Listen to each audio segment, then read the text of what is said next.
신문 읽어준 남자입니다. 한동훈 법무부 장관 후보자 청문회가 연기됐습니다. 국민의힘 쪽에서는 무서워서 그렇지, 피하려고 그러지 라는 얘기가 나오고 있습니다. 왜 연기됐을까요?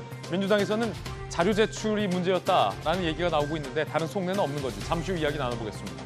오늘 조간신문 4가지 키워드 준비되어 있습니다. 먼저 첫 번째 키워드부터 공개하겠습니다. 첫 번째 키워드는 바로 이겁니다. 공포.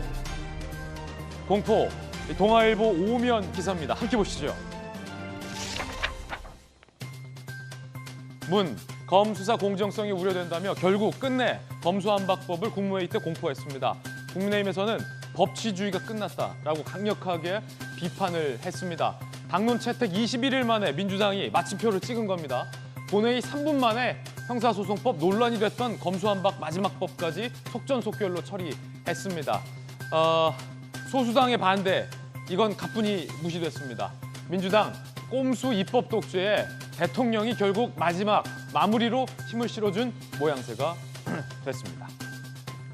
국민의힘에서는 문재인 대통령의 공포를 듣고 죄 짓고도 벌받지 않겠다라는 뜻이다 라며 강하게 비판을 했습니다. 여러분은 어떻게 생각하십니까? 잠시 후에 이야기 나눠보죠.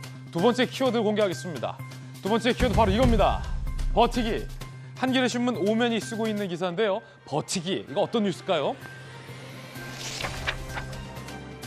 정호영 장관 후보자 잘못된 사실에 기인한 눈높이, 국민 탓하며 버티기에 들어섰다. 한겨레 신문 비판을 했습니다. 같은 날 김인철 내정자는 스스로 자진 사퇴를 했습니다. 한겨레 신문은 2호 낙마자가 정호영 장관이 아니겠느냐라며 예측을 하고 있습니다. 민주당은 어제 청문회 도중에 퇴장을 했습니다. 답변 태도가 불량하다는 이유였습니다. 잠시 후에 그 장면 살펴보겠습니다.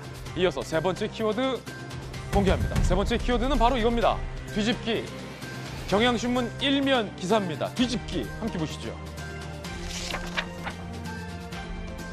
윤석열 정부 청사진 나왔는데 문재인 정부 뒤집기가 뚜렷하다라고 경향신문 분석했습니다. 110대 국정과제가 발표됐는데 부동산 감세, 탈원전 폐기 등이 담겼다. 이걸 뒤집기라고 그냥 비판만 할 건가라는 의문은 듭니다. 앞선 정부의 정책이 잘못됐다면 후임 정부가 바로잡아야 하는 것 또한 후임 정부의 몫이겠죠. 가장 주목되는 건 검수완박 수정이 시사됐다는 겁니다. 국가법 집행 정상화시키겠다. 윤석열 정부의 청사진 중에 이 대목이 포함되어 있습니다. 검수완박법에 대한 뒤집기, 바로잡겠다라는 의지 표명이 아니냐라는 분석입니다. 두고 볼 일입니다. 세 번째 키워드 함께 보시죠. 네 번째 키워드입니다. 6%.